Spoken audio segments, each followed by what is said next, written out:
सभी साथियों को नमो बुद्धाई और जय भीम।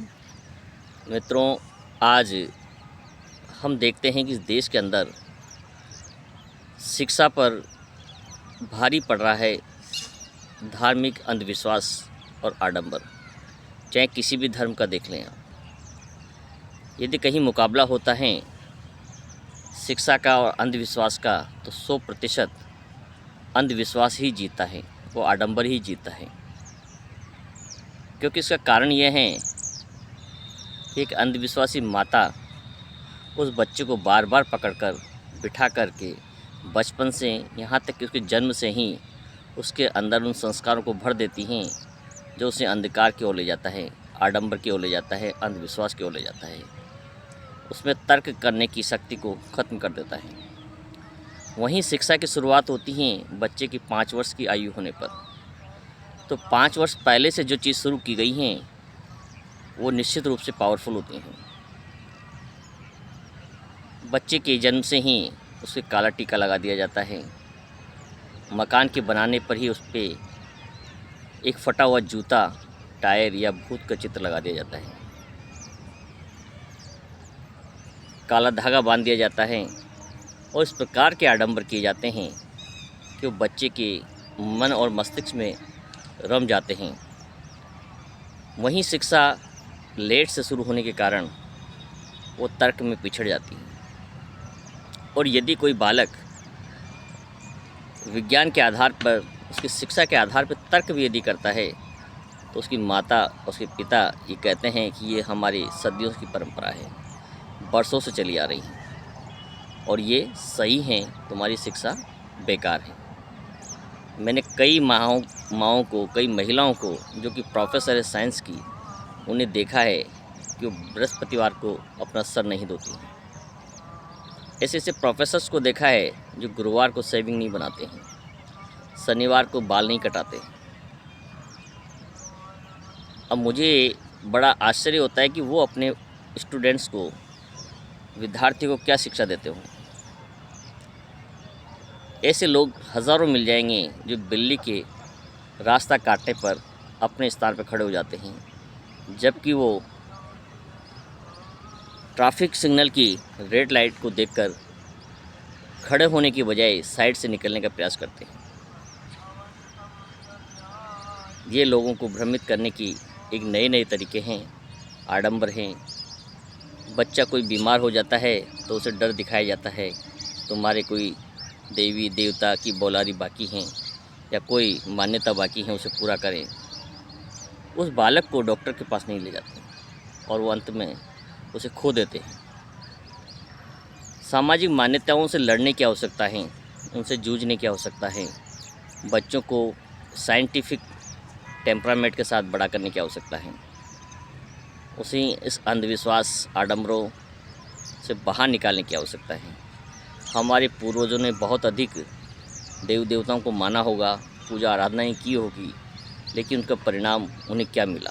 वही दरिद्रता, वही अपमान, वही पिछड़ापन और वो समाज के लास्ट पायदान पे खड़े रहना। जैसे जैसे शिक्षा का विकास हुआ, वही लोग आज अग्रिम पंक्ति में आके खड़े हुए हैं। तो ये प्रभाव किसी की दया या किसी के आशीर्वाद का नहीं, बल्कि शिक्षा का है। लेकिन हम आज भी उन्हीं आडंबरों में जी रहे हैं। कोई व्यक्ति हमें बता देता है कि इस वर्ष 2 त्यौहार हैं, 2 दिवाली हैं, 2 दशहरे हैं, 2 संक्रांत हैं, 2 रक्षाबंधन हैं, और लोग उसी में डूब जाते हैं। आधा शहर अलग दिन त्यौहार मनाता है, आधा शहर दूसरे दिन त्यौहार मनाता है। वर्ष में वही 365 दिन हैं, सदियों से होते आए हैं। लेकिन पहले, आज के 10 साल पहले आपने कभी कोई त्यौहार को 2 दिन नहीं देखा होगा। लेकिन आज ये परंपरा है, लोगों को भ्रमित करने का, लोगों को बांटने का एक आसान सा तरीका है। इसमें लाभ सिर्फ उन लोगों को है जिन्हें व्यापार करना है, जिन्हें त्योहारों से भी कमाना है। वो इस त्यौहार को बढ़ाकर 2 दिन, 3 दिन कर देते हैं। लोग अपना अमूल्य समय, अमूल्य एनर्जी और अपना धन बर्बाद करने में लगे रहते हैं। मित्रों सभी से निवेदन है कि तर्क की बात करें, शिक्षा की बात करें, बच्चों को इन अंधविश्वासों से बाहर निकालें, तभी आपका और समाज का कभी उद्धार हो सकता है।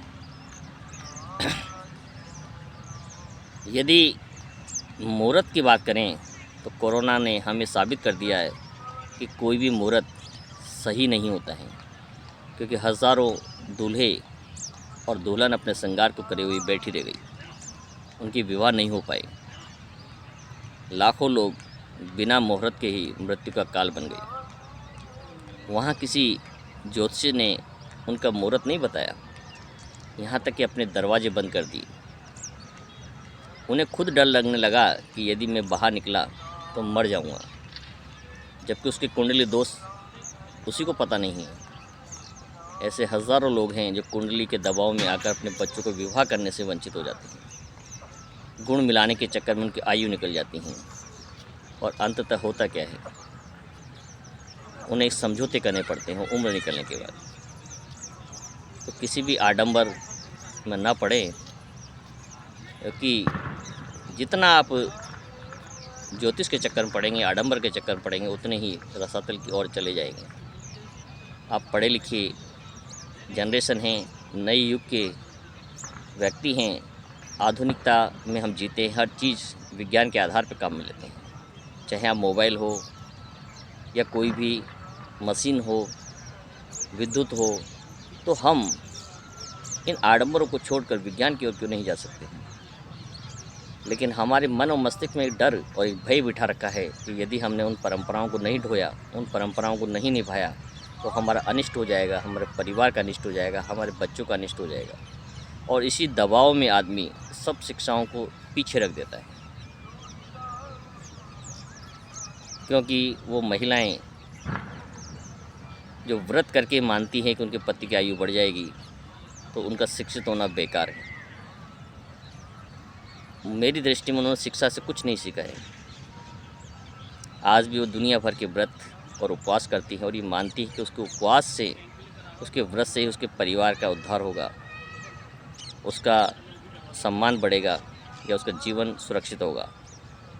लेकिन ऐसा कदापि नहीं है। उन गरीब परिवारों को देखिए जिनके पास एक समय का भोजन नहीं है, वो 365 दिन में से कम 200 दिन भूखे रहते हैं। क्या उनकी भगवान नहीं सुनता है? क्या उनका उद्धार नहीं होता है? क्यों नहीं होता है? क्योंकि भूखे रहने से, उपवास करने से, मंत्र पढ़ने से कभी किसी का कल्याण नहीं हो सकता है।